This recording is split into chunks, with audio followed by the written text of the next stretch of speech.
class 8.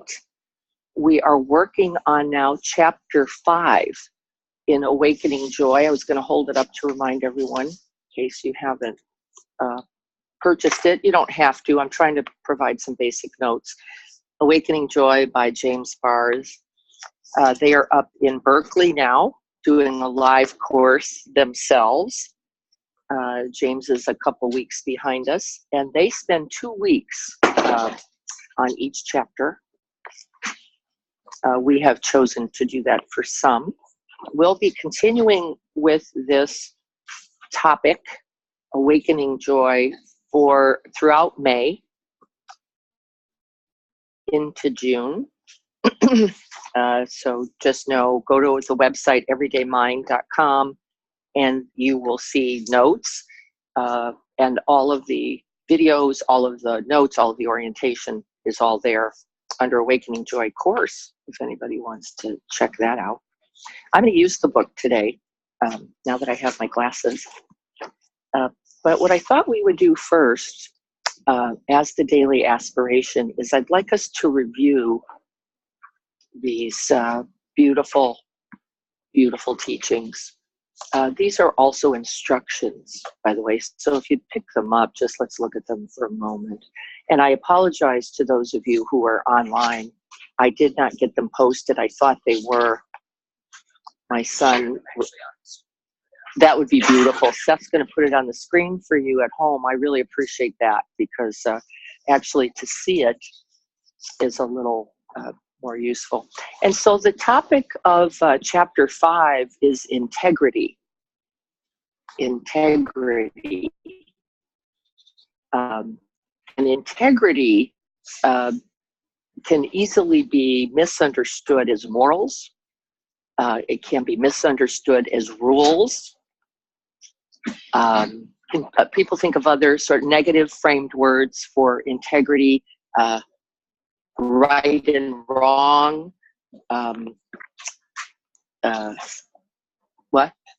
ethical. So this is the implications. In the early teachings, the very first thing that happened prior to sitting meditation, prior to any other instruction, was the instruction of the precepts. Always. The very first thing. And when we talk in now more current mindfulness language about intention and aspiration, right? Setting intention and aspiration, these precepts are the base. These are the base of them. There's nothing that comes before them. And in the teachings it says, if this is not in place, there can be no practice. Right? So it's foundational. It's that upon which everything else you do, every thought, every word, and every action that you do rests. And these are then offered as base instructions. You are hearing these from me, not with words like precepts. That's what these base 5 are called, not with words like morals or ethics or even integrity, but you hear me say at the beginning of our aspiration practice, let's recollect the base 3. You'll hear me say, let's recollect the base 3 aspirations. What are they? To cause least harm. Okay, now remembering, these are the precepts. To contribute something to the good. After we first take on the first task of causing least harm, the precepts give some instructions about what kind of harm are we talking about, right? And then to contribute something to the good, and then to do so not only for oneself, not only our own tribe, not only for those people we like, not only for the people who live in our house, but ultimately that we consider the right actions for all beings, then everywhere, without exception. Yep. That's a big bite, right? That's a big bite. So these precepts were designed as basic instructions before any sitting meditation, before any other practice, as the instructions for your healthy, wholesome, skillful, these are the words that are used, life. Healthy, wholesome, and skillful. Did anybody read chapter 5? Did you get a sense of how easy it would be then to take the precepts as instructions and turn it into rules for things not to do? It's often done, isn't it? Rules for things just you don't do. And actually, it's very clear that that's not the condition for the precepts. The precepts are not solid black and white. You just don't ever do this. You do. It doesn't work like that. It actually is why we use words like given wholesome consideration, given skillful means.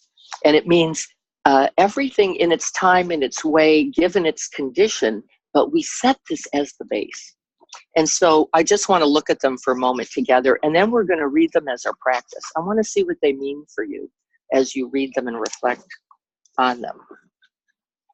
And so the first precept, as it was written in the book, was to honor all life, aware of the suffering caused by the disregard and destruction of life. I vow to cultivate compassion and learn ways to protect the lives of people, animals, plants, and minerals. I am determined not to kill, not to allow others to kill, and not to condone any act of killing in the world, in my thoughts, and in my way of life. So you see its broad scope, right? Can you feel it? It's that I contribute something to the benefit, to the good, that I contribute as much as I can, as best I can, to nonviolence, non-harm, non-aggression. And the teachings say, and begin with yourself, right? And begin with yourself. Because if you are being judgmental, to who often? Right here. If you are being harming, if you are being aggressive, the possibility for contributing to the end of that in the world does not exist. You have to begin there. And this is a critical aspect of the teaching. And we often can get distracted, and I believe it's a distraction, to go, I've got to do that over there, but not attend to one's own mind. Isn't it? It's easy. My sister works and has a significant role at Rancho Coastal Humane Society. And she talks about this with me a lot, which is, here I am saving the lives of all of these animals in Mississippi, and I am so denigrating of myself. I'm so harsh. I'm so critical. And if you heard the monologue, you wouldn't say it to anyone. You wouldn't say it to an animal. And yet here I am, I recognize where my work is. How to begin to offer that same kindness, that same compassion to myself. Because it isn't enough, is it? Otherwise. We have to begin at the beginning, says the teachings, and the beginning is right here and right now. And then we sit still on purpose to notice all of the ways the mind left unguarded, unattended, can tangle, can't it? In the old habit of aggression, in the old habit of criticism, right? And so we're not going to read all these now. Just know that after the 5, there's a signature, and I really would like you to think about signing it. You're not signing it for me. You're signing it for you. This is a commitment, right? A way of living, a way of practicing that you want to continue to vow, says the language. It's not subtle. It didn't say think about, consider, contemplate. It says vow. That's like promise that you're going to keep working on this. And that promise understands something. It understands that this is a continual work, isn't it? It's not like, and then you just get it right. And then if you don't get it right, you're bad. Because we already know how to do that. You definitely don't need vows for being harsh or aggressive with yourself. But these vows say, considering them all, and I'll read them during the practice, we will live in a more healthy, more wholesome state of mind, state of heart, and then in relationship, and then beyond relationship in the world. So I'll be reading them during this practice because I think they're beautiful.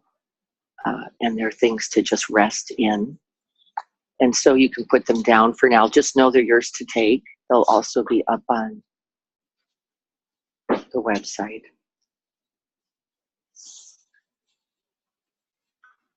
I'm going to just check in, Seth, and see if I should hit something here, only because I'm looking at a,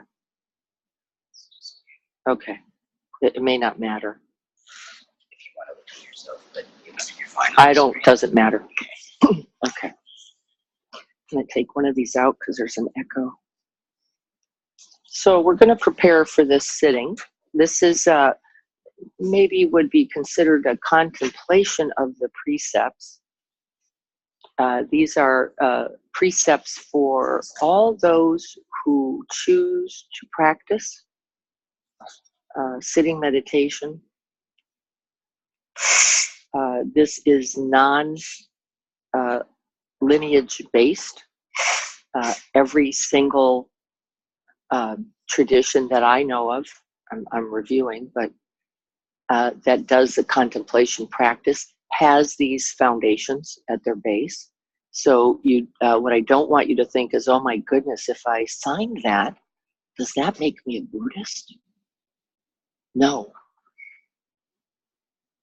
Does it make me skillful in its practice? Yes. Does it suggest a wholesomeness, a kindness, and a compassion towards myself and the world? Yes, it would. But there's no belief system other than that these values are important in them. So be watchful of the habit to go, I can't do that because I have another set of rules and those rules somehow violate these rules. I can't imagine that it is so. And we'll talk about that today. So finding a comfortable posture, and then let's begin by taking a big in-breath. Hold it at the top for a moment because I want you to let go of all these ideas of right and wrong. We've got to breathe out. Let it go. This idea that I'm already failed here. I've already blown it. There already is no hope. It's not true. We have this very moment in which to consider these foundational values, these foundational instructions and practices.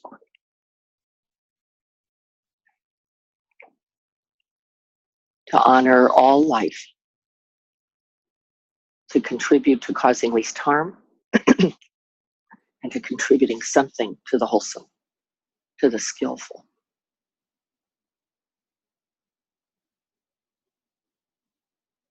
And that we do so not only for our interests, not only from our perspective, but the wide lens, the long view, the perspective of the whole of the world, and not only in this moment, but in all moments past and forward. May our practice contribute.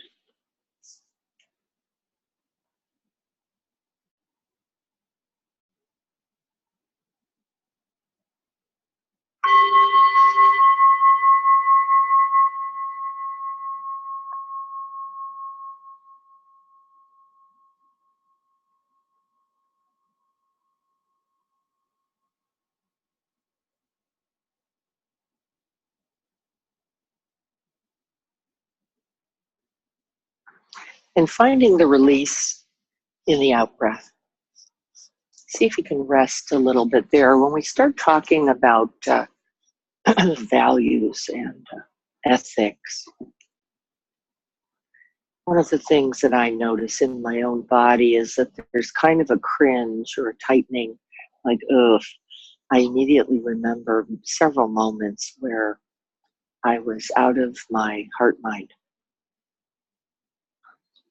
where the realization of those precepts was not most wholesomely lived. I learned a lot.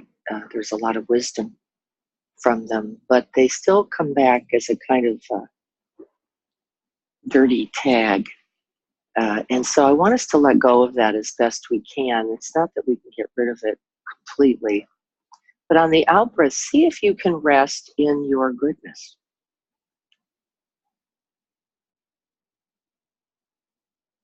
And let's begin by calling to mind that which brought you here today.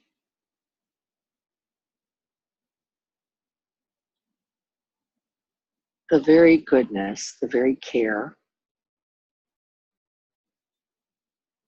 the very inspiration and aspiration that got you all the way here today. It's meaningful and significant.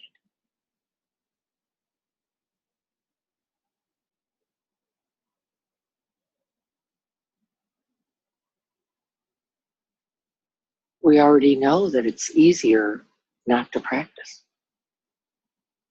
We also know it's easier not to get up early to get here. And something in you, directly in you, made this choice to be on video, to be in the room, to commit oneself to this endeavor.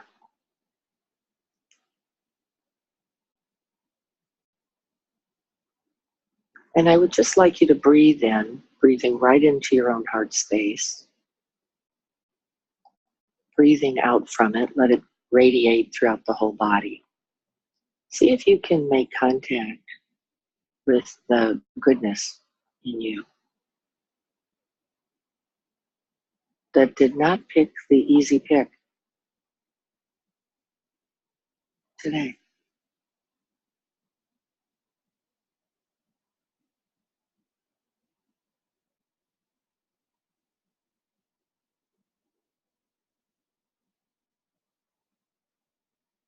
And we see if we can actually relax in the truth of it, in remembering the goodness that already exists.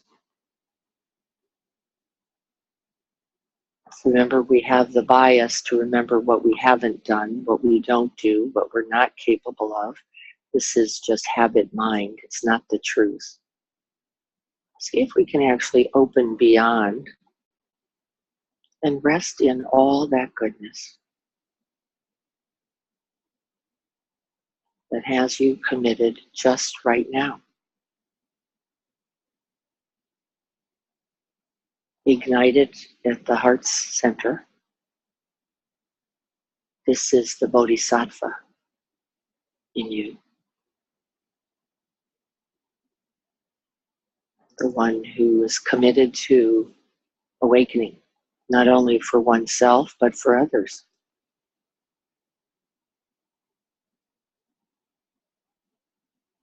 Let it energize and vitalize.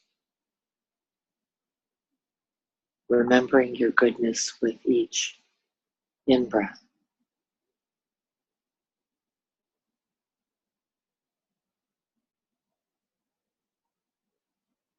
And then resting in its radiance, we say, resting in the radiance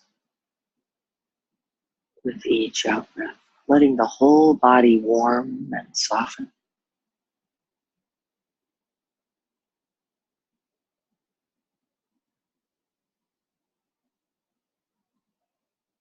And then you might even call to mind moments of goodness beyond this one.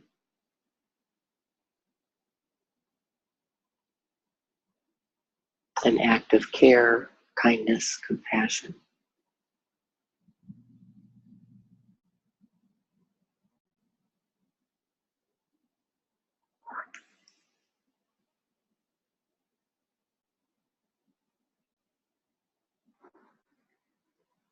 Seeing if we can remember that this is who we really are.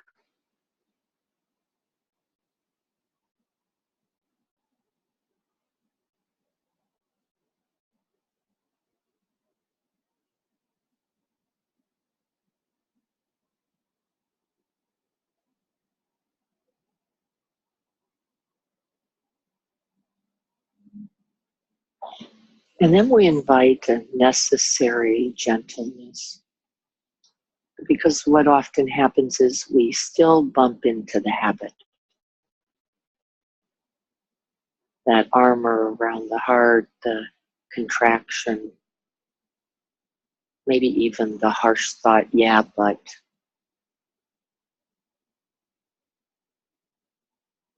And then see if we can't just in that moment unhook, come right back into that remembering, remembering our wholeness, our essential aspirations. These are the precepts. This is what we rest upon.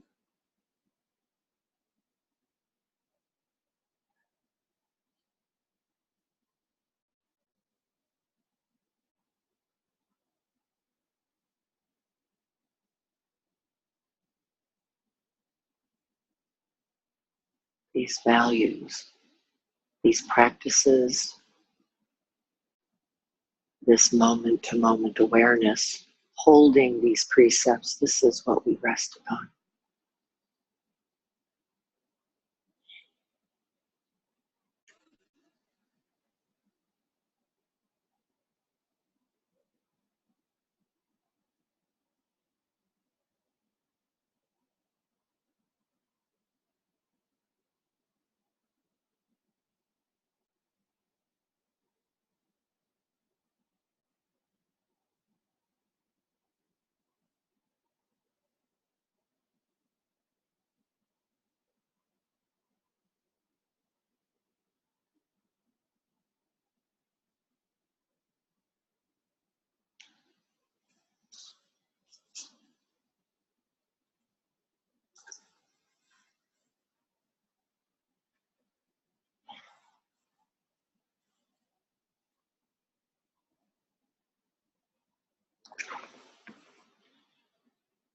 And so I'm going to read the precepts and just see if you can let the words flow through you, seeing what resonates. This is not an assessment. It is not an evaluation. The work here is not to go all the places and moments I didn't do it. It's actually to say, yes, this is true. These are real. And there are many, many moments where in fact you have realized them and where you will continue to intention and aspire to realize them. The first precept, to honor all life. Aware of the suffering caused by the disregard and destruction of life, I vow to cultivate compassion and learn ways to protect the lives of people, animals, plants, and minerals. I am determined not to kill, not to allow others to kill, and not to condone any act of killing in the world, in my thoughts, and in my way of living.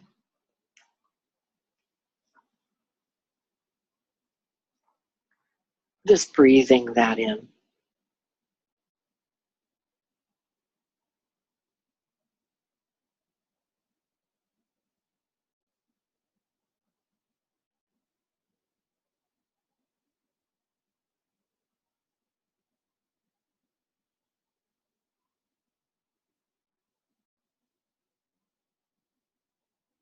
And then I'd like you to imagine a way you're going to commit this week, one way that you're going to commit this very week. We're going to be writing these down to not cause harm. How are you going to practice with these instructions this week? And let that come up for you slowly. And we're not rushing, it's not a race.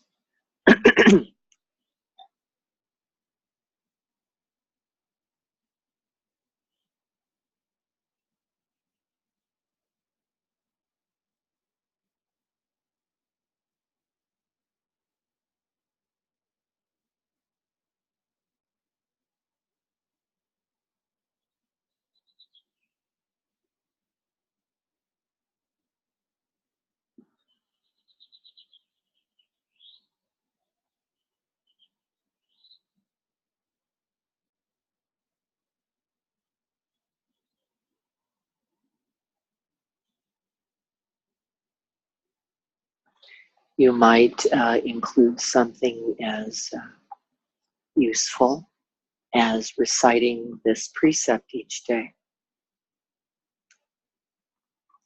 You might choose to set it as an intention and find words, images, a token that you can carry with you throughout the day, remembering.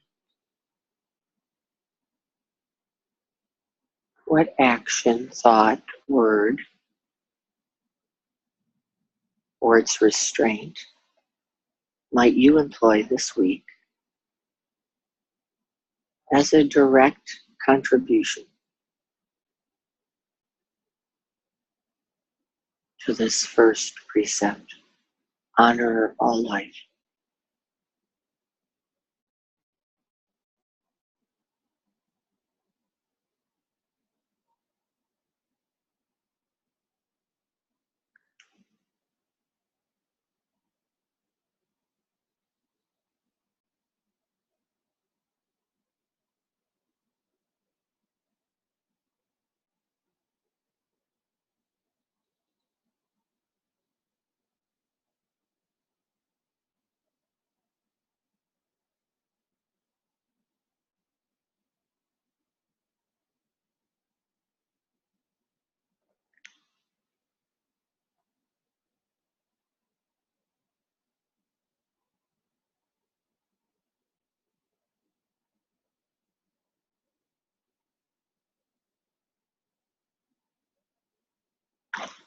It is not likely something that's as clear as killing or not killing. And so we have to really work down the causes and conditions all the way to dangerous or damaging thoughts. Disregard for living things and ways we might contribute to that harm and contribute to the propagation of the honoring.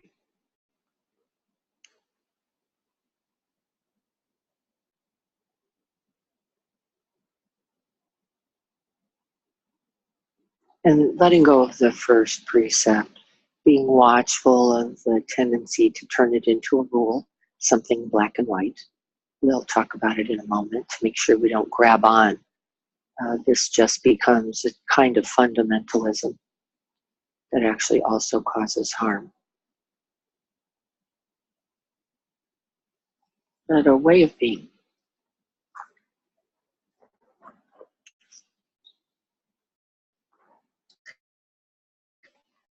And the second precept.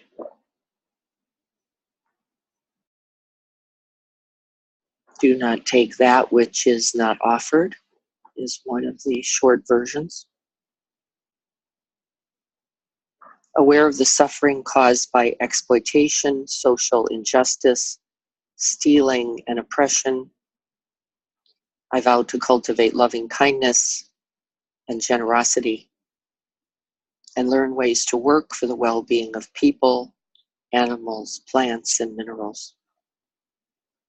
I vow to practice generosity by sharing my time, energy, and material resources with those who are in need. I am determined not to steal and not to possess anything that belongs to others. I will respect the property of others and prevent others from profiting from taking the possessions of others.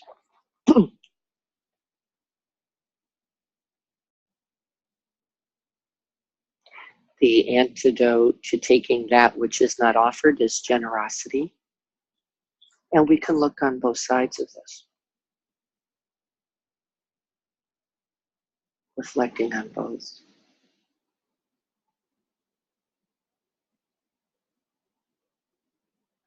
Recollecting many moments of generosity, of kindness.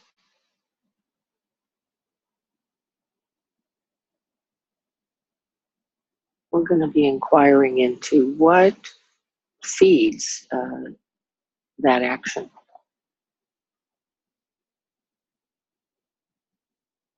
And also, what happens in the mind that we get hoardy, clingy, mine, me, that we separate from others, that we grab, that we take not only things, but power,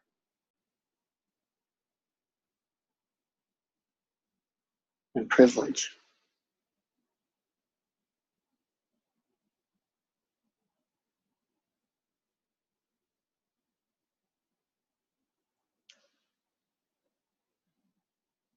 So as not to cause harm.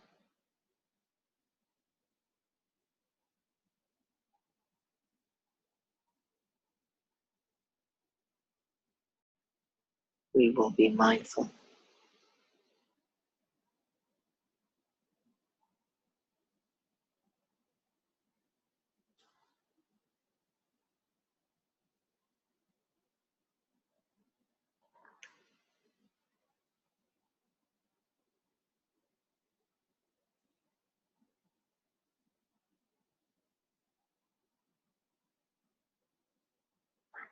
Investigating the sharing, the giving, the offering, and the taking, the holding, the demanding of resources.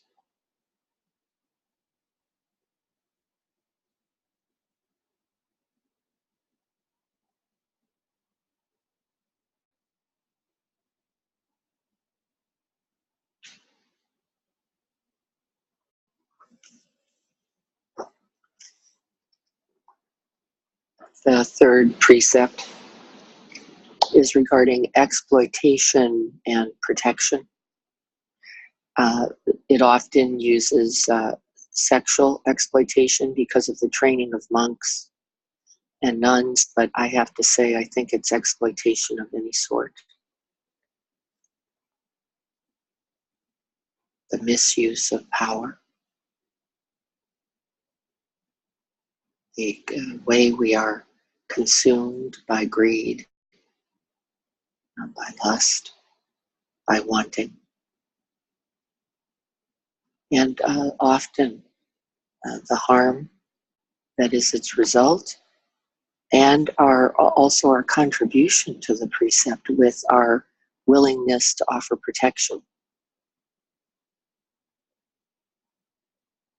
our willingness to support enterprises and resources that offer protection, just like that Humane Society is an example. Aware of the suffering caused by sexual and other misconduct, I vow to cultivate responsibility and learn ways to protect the safety and integrity of all individuals, couples, families, and societies. I am determined not to engage in relationships without commitment to kindness and love, to preserve the happiness of others and myself. I am determined to respect my commitments and the commitments of others. I will do everything in my power to protect children and to protect all beings from being separated or broken by heedless acts. I will do everything to protect the integrity of the individual, the necessity for those healthy, protecting relationships for myself and the whole of society.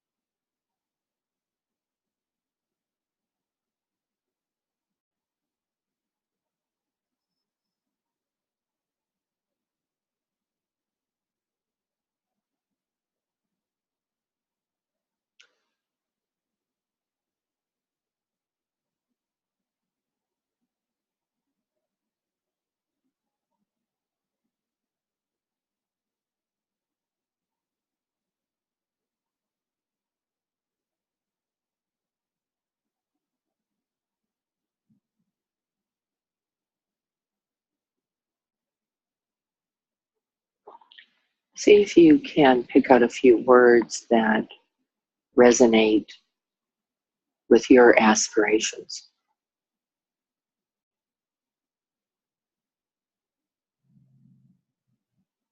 The word protection is a strong one for me.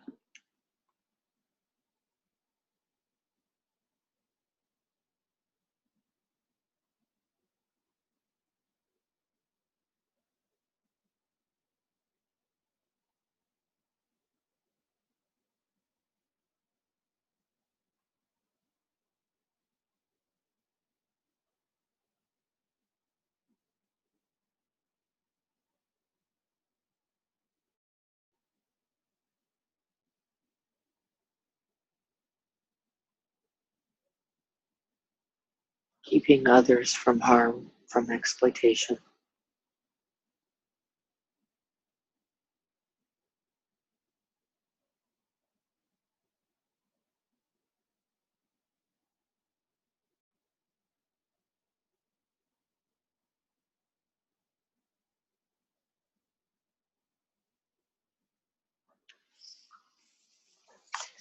The fourth precept,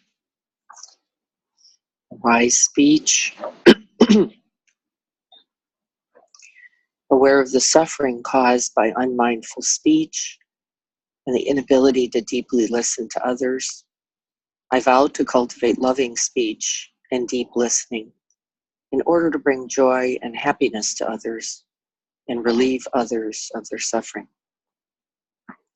Knowing that words are made manifest by the mind, I vow to learn to speak truthfully with words that inspire goodness and peace. I am determined not to share information that I do not know to be certain and true, and not to criticize or condemn things of which I am not sure. I will refrain from uttering words that can cause division or discord, or that can contribute to distress. I will make all efforts to reconcile and resolve all conflicts, however small, using wise speech.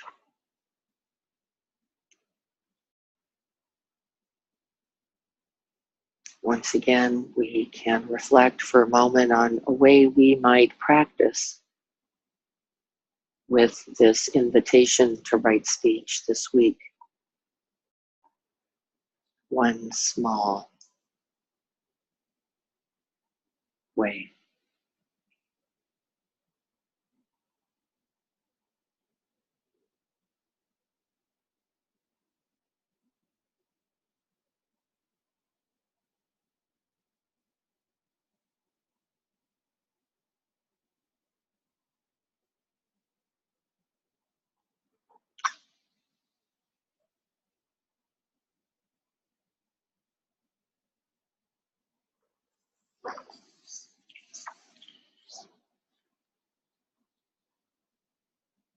One of these simple practices, I think it's so useful, is to take 1 or 2 breaths before speaking. Just the gathering of one's intention and attention, making it purposeful, can change everything.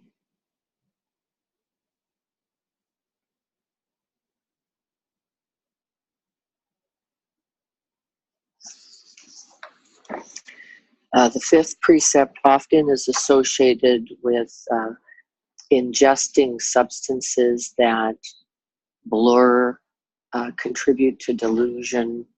Often it is referenced as alcohol or intoxicants. I have to say I include everything here, including the news.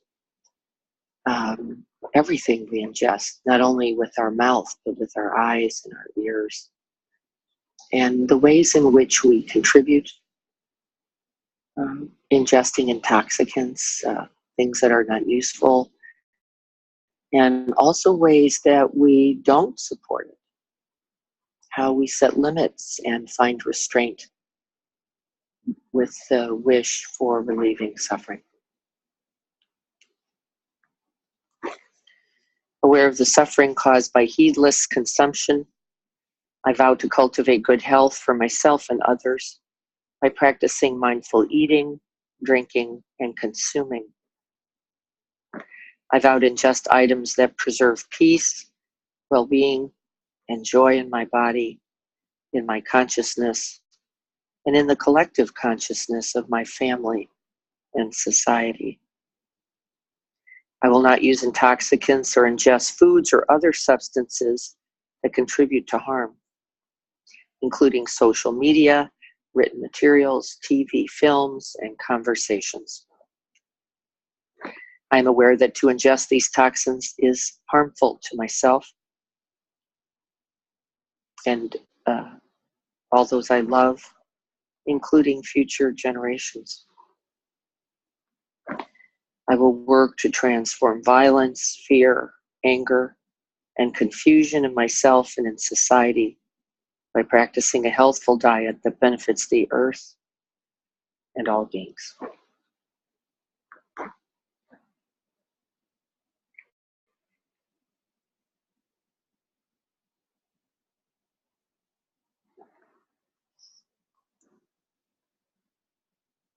Reflecting for a moment on ways we, given our current goodness, realize these aspirations.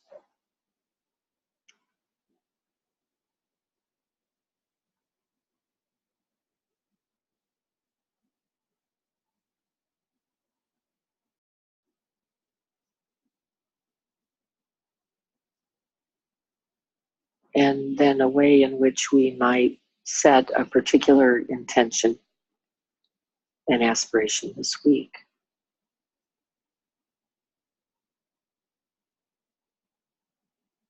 How might we contribute to the well-being of the earth,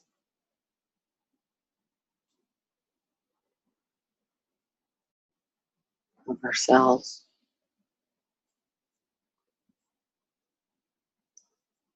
Some traditions have something they call Meatless Monday as a way to begin to reduce the damage based on hurting.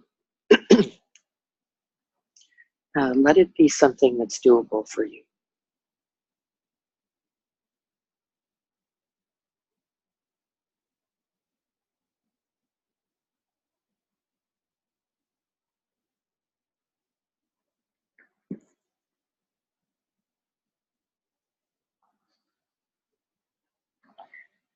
Aware of the truth that practice leads to the end of suffering, that mindfulness is a path to reducing distress and the need for the essential support of the community in which we practice. I commit to daily practice in these ways and to thoughts and actions that contribute to the end of suffering for myself and all beings.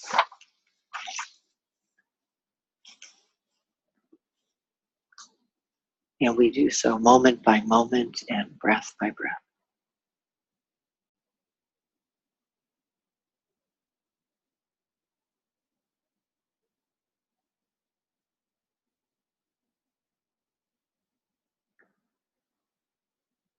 And a deepened understanding of the precepts is that we are practicing each of them right now.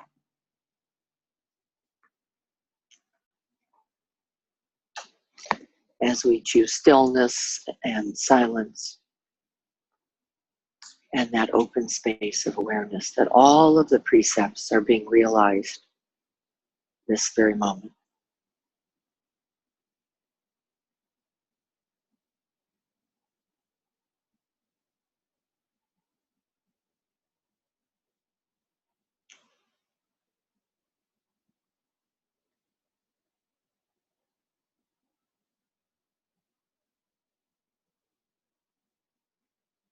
And so when we forget how else we might manifest the precepts we could always practice.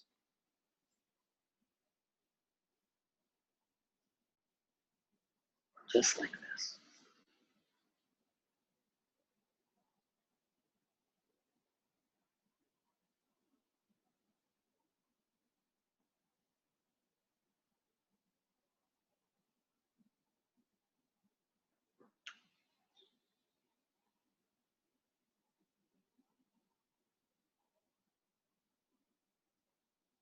May our practice today contribute to reducing the cause of suffering and contributing to true happiness, ease, and well-being.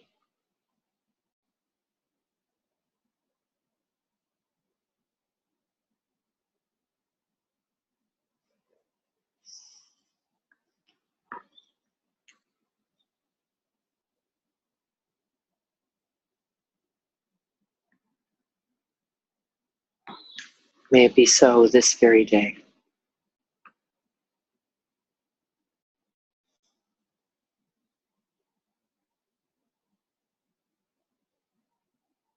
So be it.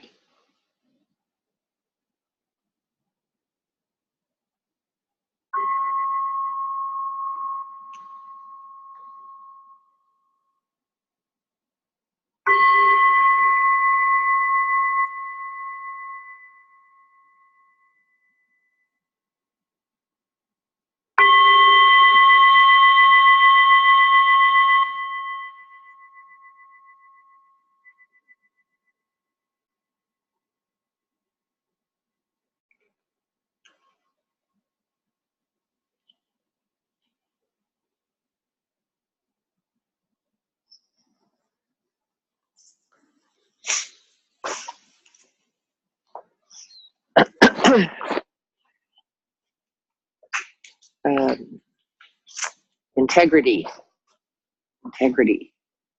embodying the values, the foundational elements of this practice, this being alive, really. And James Barra is taking a little slightly different approach, by the way, to this chapter. They are focusing on forgiveness as an element of integrity. Of course it is, but I think without this base, it's really everywhere else you go is slightly biased. If we don't take that long view, if we're not looking beyond this idea of rules at how we're living, really, and these considerations then become deep, don't they? It's bigger than just don't do it, really, because for most of us, we are really working, I think, generally at not killing.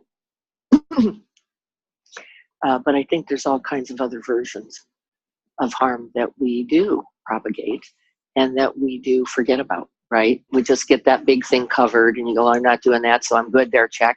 But then you propagate harm in other ways, sometimes known and oftentimes I think not known. I don't even believe it's intentioned. I think it's just out of our habit nature. And I think the inquiry is critically important. And I think it's also difficult. I think it's difficult to do because, as I said, I think we all have a bias that says, I'm already not getting it right. And then it's very easy to go, oh, and then these ways, right? So I remember when first hearing the precepts, I was like, uh-oh, I eat meat. This is not going to go well. Because everything then would fall under, you're killing animals and you deserve to be dead. And, if you're not contributing to the... and by the way, I have walked on both sides of that for a long time. I've had a lot of long periods where I don't eat meat, and then I'm working with something right now where I am eating it. And so again, it's a constant inquiry, isn't it? Like, where is it okay? And what is required for me? And how does that value get represented here, right? In something as simple as making food choices. And but really, it then extends to everything, doesn't it? It's not just about whether you're vegan or not. It's, how are you living your life in every way, every day, in a way that is not causing harm, right? So these are big practices and big instructions. And so what I'd like us to do is talk for a moment. I'm going to give you a little time to talk among yourselves, but I really want us to stick to 5 or 8 minutes. If you can find your buddy, that would be great. And if you can't, just find someone to talk about as you were looking at what might I do? What is the little thing I could do in each of these ways this week? See if you can't get a note or something about it so that you can take that with you, because that is the practice. We practice it really one moment, one intention, one aspiration at a time. Otherwise, it gets overwhelming, right? Like all of the ways, all of the harsh, oh my God, all of the ways I've participated in gospel. Well, it just knocks us right out of our seats. So I think what is more useful, though, is to make small commitments, because I think in the small ways they're doable, and to just practice there. And the practice itself, I think, inspires us to look in other places as we're doing and not doing. So each of these things, there are 5. If you could find a little action that you could take that could contribute to the realizing that precept, we're going to talk about them with each other. And remember what I said at the end. If you really don't know what else to do, take a few minutes and be still. You are realizing all 5 in that moment. And so we always have that as our beautiful base as well. So let's take a moment. I'm going to ring the bell because I'd really like us to use wise speech here. Not get distracted with talking about what else you're doing today, how the weather is, what you're making for dinner, but really focus for these 5 minutes on what kinds of things can I do that would be workable, and see if we can't start to get some language for you and ideas for you around how we might do them. Okay, I'm going to ring the bell now, and then I'm going to ring the bell again at 5 after.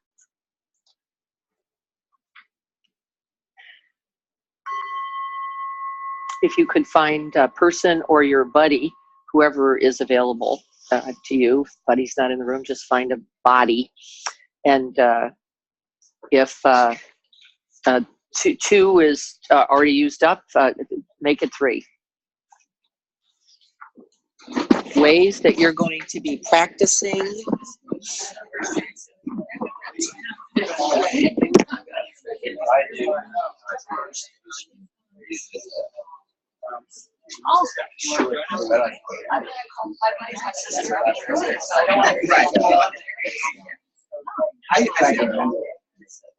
The key instruction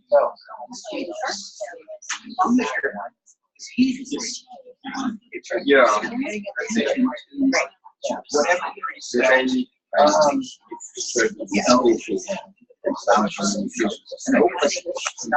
they say,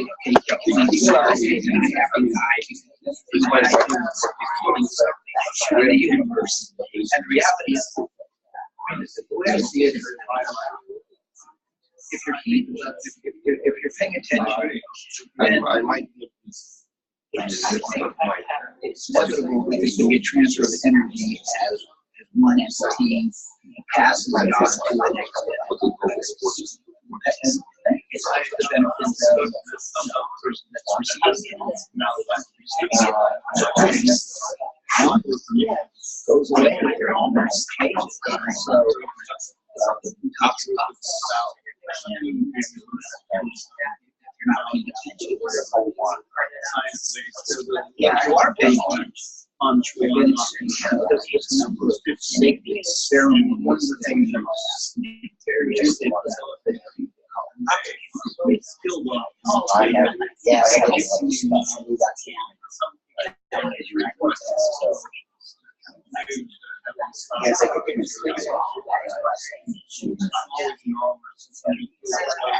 Yes. Yeah, but if you're sitting around watching, March Madness with a bunch of your buddies, and 3 or 4 hours watching several games, or 4 or 5 years, oh no, so.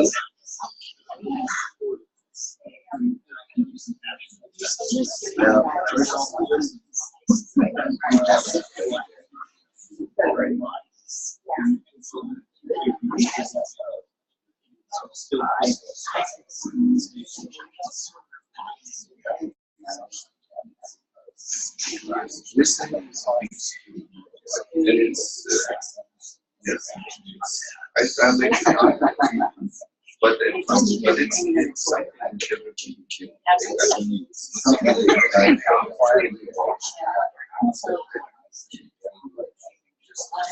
like the first thing when you lose so you go over there and it's just and it's just and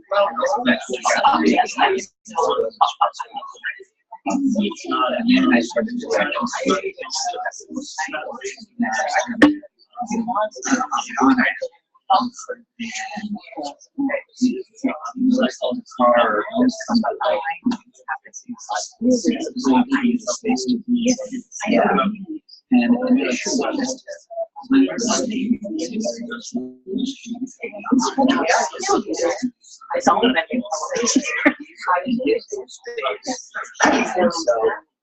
it's not him. It's you.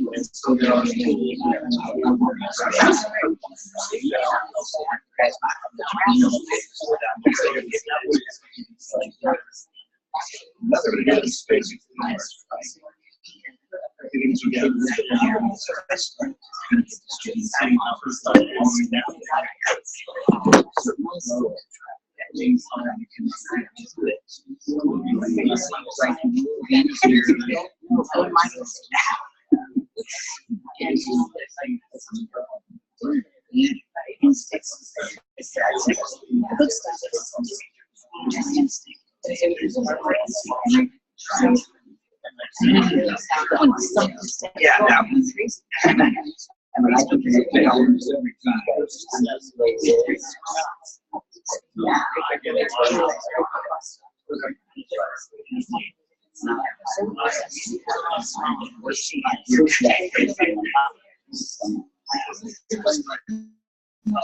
What you notice in the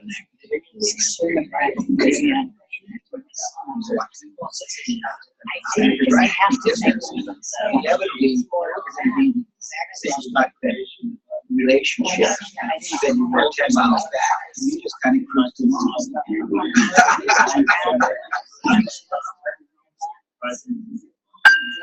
You have another minute.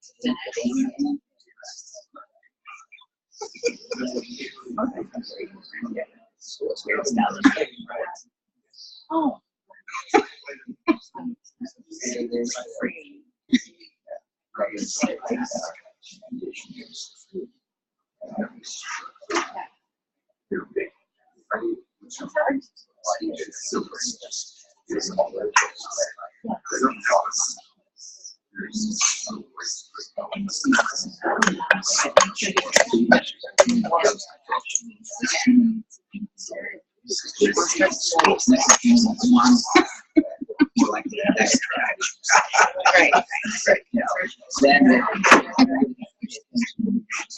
If we could start finishing so that we can get back to our discussion. Thank you.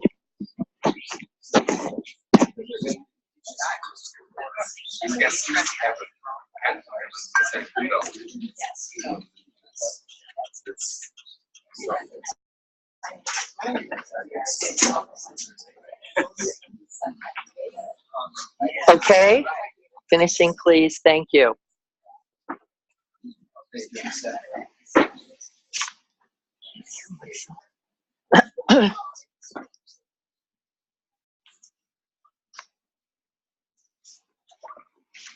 So I want to talk for a moment with you, and I want to hear from you about this. It was suggested in the chapter as well. Don't you love the language, the bliss of blamelessness? Isn't it lovely? This idea that really where we could be truly happy, where we could have this unconditional joy, would be in the moments when in fact there was no recrimination, no harshness, no violence, and nothing to propagate it. And that bliss of blamelessness is in fact the foundation, the reason that the precepts were developed, really, because it's very difficult. I don't know if you've tried it, to meditate, to be still, to steady and calm the mind in a mind that is fraught with regret, for example, or a mind that is spinning in confusion around actions, right? Or a mind that feels remorse around the possibility of having caused harm, right? That there really is no way, is the understanding, and the neuroscience, of course, backs us up completely. There's no way to really rest in the mind that already believes it has done harm. And again, the harm we're often doing is the one against ourselves, and we're spending our time even in the meditation doing it, aren't we? Yeah, we're supposed to be catching it, recognizing it, and then with regard, with kindness, with the drive towards skillfulness and wholesomeness, saying this cannot be useful. And actually just for that breath moment, placing it down. And so if we're looking for ways to realize the precepts, remember always that we have the moments, moment-to-moment mindfulness, moment-to-moment practice right there for us, right, as a base, just as a beautiful base. And this is why we say if you don't know what else to do, there's a good cause to pause. Right there. If you don't know what else to do, pause. Because in the pause itself, the 5 precepts are being realized. And you didn't do anything. You just stopped the habit, nature, from propagating. And this is understood to be the very first precept, cause least harm. That's its realization. There's nothing yet to do. It is actually, we can just stop this idea that it's gotta be right now, right? The habit mind's nature. It's gotta figure it out. It's gotta be perfect. I have a friend who is making a very critical decision right now. And when we talk, the whole thing is obsessionally charged with, but what about this? Well, what about that? And how do I know? And what if it goes like this? And what if I'm like, yeah, right, never. That's never going to be. You can never make a decision based on a hoped for outcome. You make it on what you know now, the best you know now. In a moment of pause, considering all the things you can, and then we all are invited to act, ultimately. This life requires this, that we act. And the precepts are set beautifully there for us, for the true joy, true blamelessness, that we can live and smile and sleep and get up and do it again as best we can. But I have 2 questions for you. I thought we would focus on this a little bit today. I have to leave right away because I have a lunch conference, breakfast that I have to get to. But here's the question. I'd like you to talk out loud about this for a moment. So can you recollect a moment where you feel like you didn't honor yourself? Where one of the precepts, right? But this is a dishonoring to you, isn't it? It's really not to a rule. It's to your own sense of rightness, your own sense of goodness, your own sense of skillful, your own sense of wholesome. Can you recollect a moment? I only have to go to this morning. There is no going back to yesterday required. Rushing somewhere and being upset with myself for being late. Or even causing myself to be late to begin with. The contributions to that, right? Often not honoring our need for time, or to take things one at a time, or to have enough time in order to, right, take good care of ourselves and do what we need to do, that contributes to harm, a sense of distress. Which builds upon, I'm upset with myself for being late, and I feel bad that I'm late for the other person, then that I get more upset with myself. So it propagates itself. This is its nature. And so can I stick with this for a minute, Vicki, since you jumped beautifully in? What happened to your body?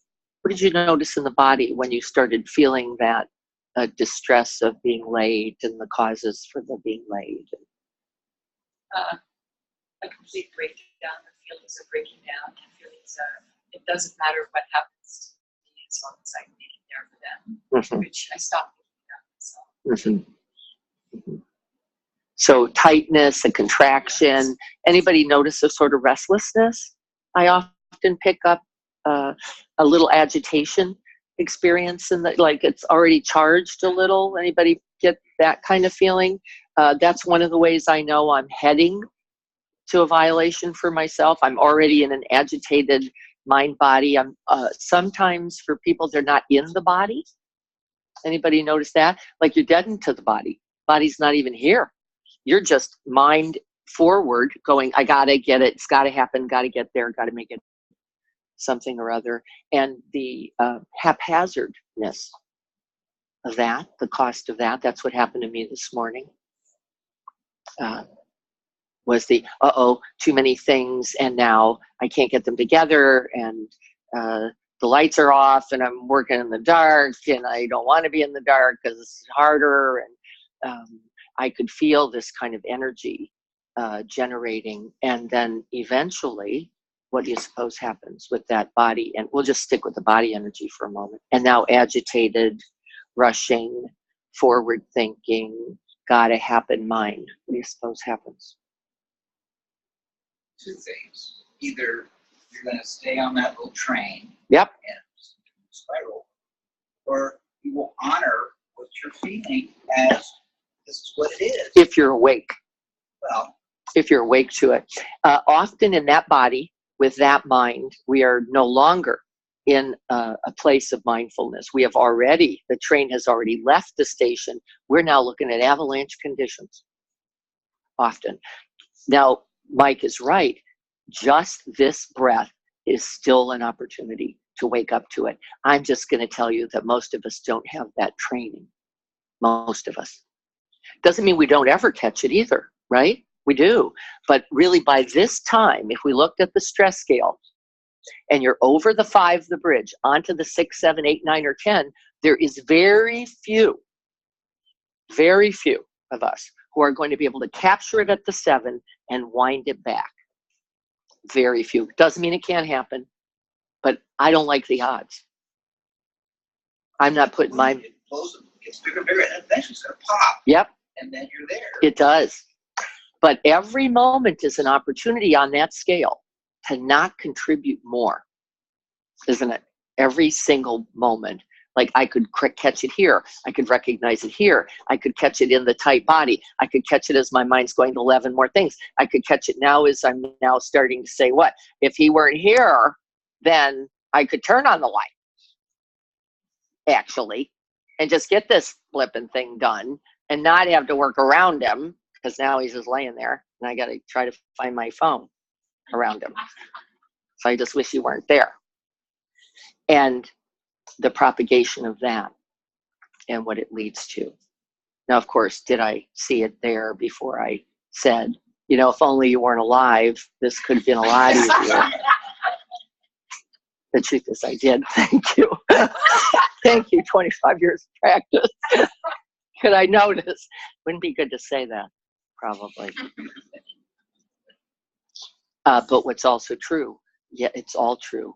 Every moment is a possibility for catching it. But I just want you to catch it where you can.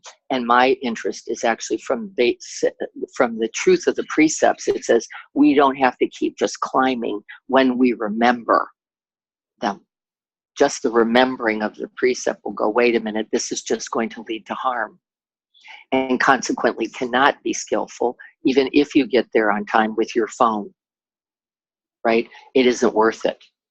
It says, not really, don't do it.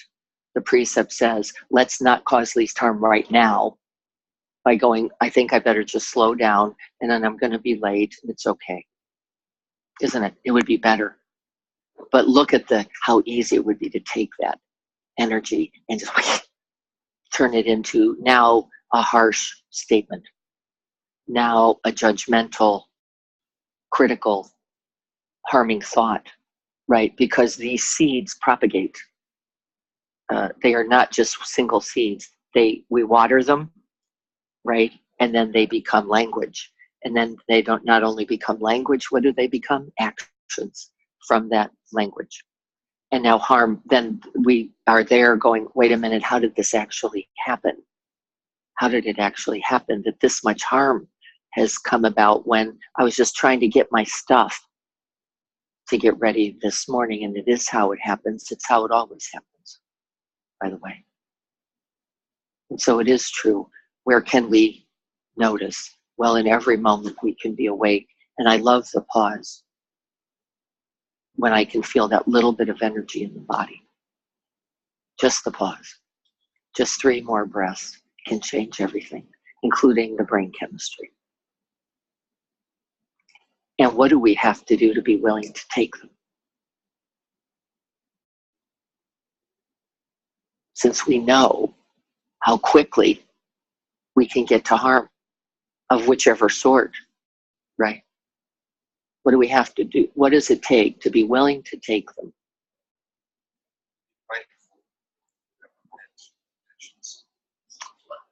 Yep.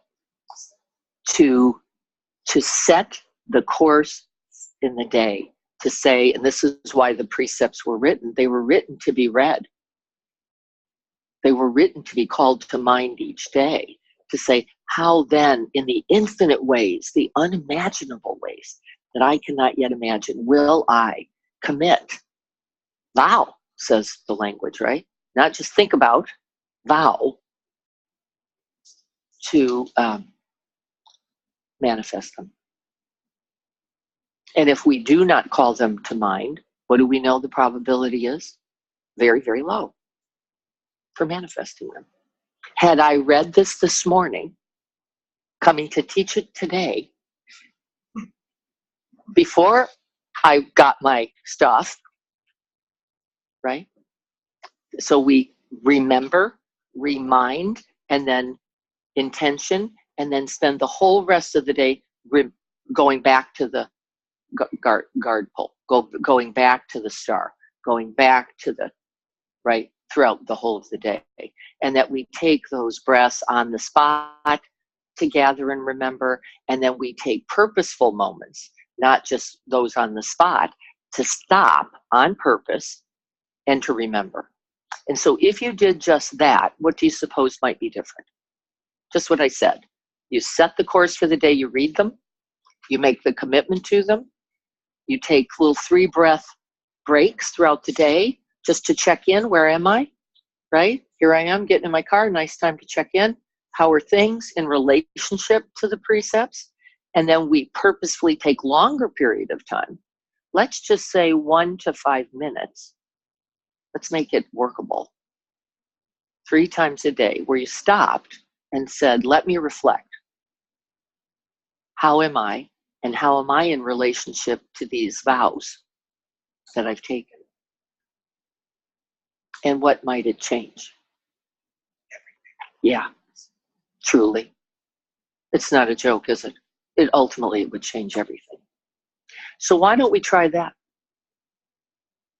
That's workable, right? Workable to read them. Little check. Read them. That's it. Just read them. Breathe them for a minute. That's it. Right? It's going to take you 4 minutes to read them. So you've got a little time there. Can you sit with it for another minute? Just letting it metabolize, letting it be ingested. And then at least several times throughout the day, we set the actual aspiration as 10 times throughout the day, grabbing those 3 breaths. Just recollect, right? Oh, remembering. Yep. My goal, this aspiration is to live this way this day. 3 breaths. And that we take more deliberate 1 to 3 minute opportunities to review them at least 3 times a day. I'll put this in the instructions, right? We know that those numbers, they're not accidental.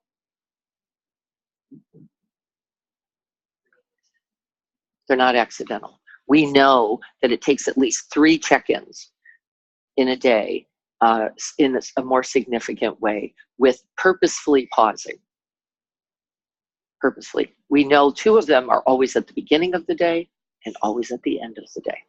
We throw another one in there, sort of midday transition time, like stopping there to recollect.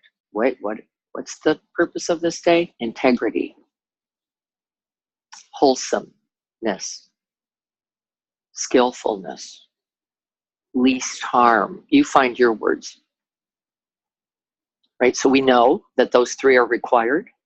We know that the longer we can stay in a moment of pause works better, but I'm going to say 1 to 3 just to give us some practice with it that can be successful. And then 10 times throughout the rest of the day, little captures of breath. Just where am I? Where am I right now? How is it right now? How am I right now? What's going on right now? Right? Little just dipstick check-in. We won't call that a formal pause. That often happens right in the middle of, right, driving down the street. Without this as its base, I don't know how we can remember. I don't know. It hasn't worked well for me. I have held true to the neuroscience in this. It's very easy. We already know the cost of not recollecting our intentions at the beginning of a day, don't we? We already all know. We already know how easy the mind just goes off doing its old habit-natured thing. And it doesn't mean that I think we're killing people out there, but I do actually think we're by accident causing harm. Because I think the unintentioned is an easy way to cause harm. Most of the harm, I have to say, I've caused, I will tell you honestly, has been unintentioned. It hasn't been, I'm going to go get them. It's been really out of lack of mindfulness that I've caused harm, both to myself, right, and to others. And so this work of mindfulness appears again as without it, where are we going? There's no way to realize precepts without it. It'd be impossible, right? The way I often remember, and it says so in the chapter, is can you remember how bad it feels? Remember how bad it feels when we're not honoring ourselves, when we're not honoring life, when we're not remembering, when we're not intentioning. Remember how bad it is, how sideways we can all go, which should be an inspiration. And then also remember how good it is when we do it. How beautiful it feels to begin a day just going, yeah, that's it. I'm going to try to make that happen in as many ways as I can. And the beauty with which we begin the day. And James Burrows in the chapter 5 talked about that. He said, can you remember the bliss of blamelessness? The goodness, the way it feels when we're generous, when we're kind, when we're caring, when we're mindful not only to ourselves but to others. Can we remember? And the answer is no. No, not without beginning with that as a primary intention. No, we cannot remember. And then it's not reasonable, is it then, to demand that of yourself. It would just be crazy to go, I just was supposed to somehow, in the middle of the storm, call this to mind. No, it's actually not going to happen. So don't hold that as a fantasy, because that's all it is now. But as we begin this way, so too can we find our way again and again to it with integrity. Anything else before we end? Do we understand this idea? This is not about rules anymore, then, is it? It's really so much bigger. Rules get easy. You know, it's like kindergarten version, just raise your hand before you speak. This is harder, isn't it? Because moment by moment, it requires us. It requires us. There is no rule big enough to cover the whole of this life, is there? We can't operate from that. And actually, we do better when we're present first. Then the right action actually is much more likely, isn't it? When we begin, we're like being wholly present here. The Dalai Lama, because we're so black and white and rule following, so I'll tell you a quick little funny story. The Dalai Lama gets asked every interview, so what would you do if there was the guy in the stadium and he had a bomb and you don't believe in causing any harm? You believe in honoring all life. And he looks at them, like they're nuts. First of all, I love that look. And then he says, you would do whatever action was necessary to protect and guard, right, wouldn't you? And the second thing is you would do so without aggression, wouldn't you? You would do it without aggression. You would do it knowing to save him and others. I will do what is necessary to stop a wrong thing from happening. Well, what if but you don't believe in killing? And he says, oh, many a mosquito.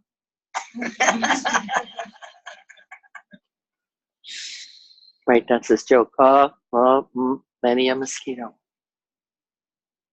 I've swatted many. Right? This is the Dalai Lama, isn't it? He's saying, I don't know. I can't tell you. I have a general value for life, and I really commit to it every day. And then there's a mosquito, and you swat it. And then there's a guy with a bomb, and you have to deal with, but not with aggression. Not with aggression. So my other quick story is Elizabeth Hamilton, dear teacher at the Zen Center of San Diego, one of Joko's heirs, was in a retreat, and there were cockroaches. They were all on the floor, and there were cockroaches everywhere on the floor. And she woke up, and in a frenzy, a sort of panic, just got a shoe and was going insane with the bugs on the floor, and felt she needed to confess, I think. And so came to Joko saying, there I was, with the shoe, the heel of the shoe, just banging on the cockroaches. And Joko said exactly the same. Sometimes difficult conditions require challenging actions, right? It's not simple. It's not as simple as a rule. It's not as simple as just always this and never this, is it? And we like the idea, but it's not actually the truth, is it?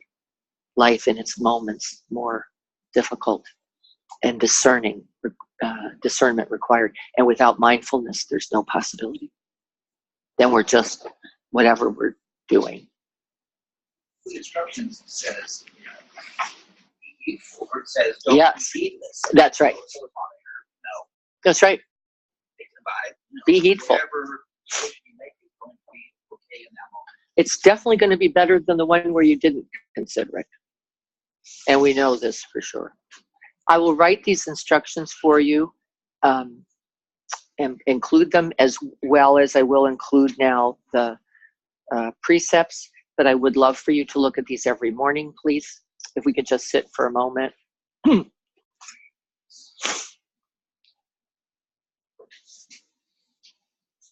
And so then easy, short little tabs for the precepts. Honoring life.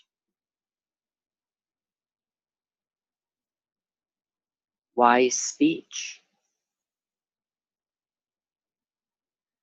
Giving and taking mindfully. Protecting those deserving of protection. Conscious consuming. Right? Find those little tabs for yourself as ways of recollecting throughout the day. And take the pause. Find the moment. Come home to the breath and body. And realize all of them in this one breath.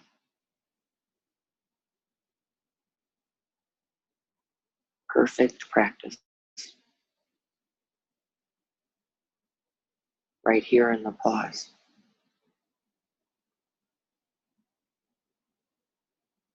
May we all be well. May we all be happy. May we all be free from pain and suffering. May we all contribute.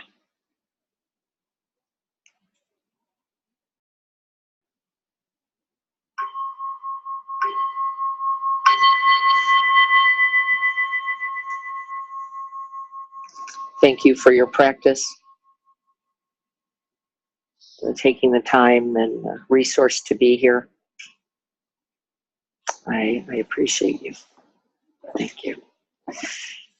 Thank you. We're